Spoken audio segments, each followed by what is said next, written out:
My name is Maxwell van Schie. I am 17 years old. I am currently doing AFI at the University of Aruba. For school, I had to do some kind of internship. I researched the amount of mangrove coverage over a certain timeline over the entire island. The time was between 2007 and 2022. Mangroves are important for the island to protect our coasts. I know that it's very important to the ecosystem in general. It can protect the island from major storms. It also has a lot of habitat for young hatchery fish, and in general it's also pretty attractive to tourism, which our island heavily relies on. So GIS is the Geographic Information System. It's just a program that collects data, displays data. The GIS website I used was Google Earth Engine. I did not know what GIS was before this project. I taught myself about GIS by doing a lot of what Tony told me to do. So I just watched a lot of videos, and then the Google Earth Engine helper website, that also helped a lot, but mostly due to YouTube videos of a lot of people doing the exact same thing that I'm doing, just in a different location. That's what really helped me the most. I feel like if you have enough determination and motivation to do it, you can easily just learn by yourself how to start GIS. It's not too complicated. You would have a text box where you could put in all your code, and then to the side you will have a panel where you could see some of your displayed code, and then at the bottom you would see a map of the world. Coding, you could put it in 2D. I felt like this application made it in 3D because you could see what you're writing down. You could do whatever you want in the panel, but at the same time you could also see the map. Trying to see how many mangroves you have, you would have to use certain bands of certain satellite lenses. You have to code in the satellite image. Then you have to create a layer that displays the right bands of that satellite. So the light reflectancy, I guess.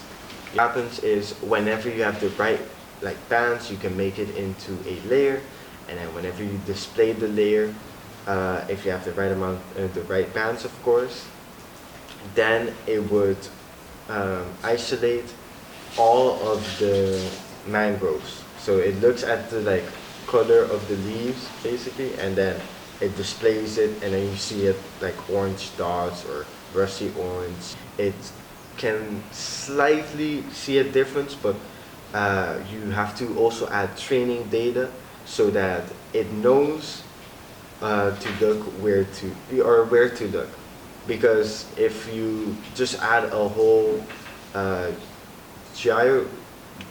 geography around a whole massive area where it also includes different trees, and you don't have the amount of training data. Training data is just little information you give the computer to separate the mangroves from other trees. But again, you have to make sure that your geography is in the right area, so it has the most amount of mangroves and the least amount of other trees, because sometimes your code does confuse the two. Well, of course you have to add the training data, and that you have to select yourself.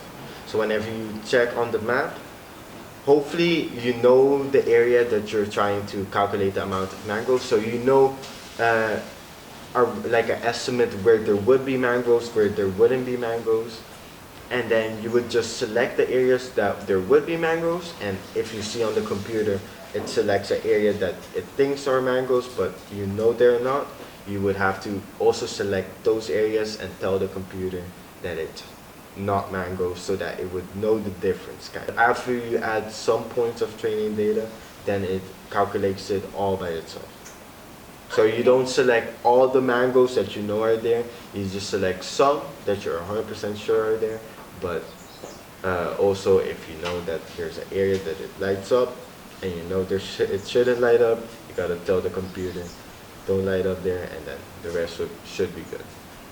It wasn't too long. The only thing is you have to make the geography around the island. That's the longest part and the most complicated part. But whenever you have that done, then it's a piece of cake.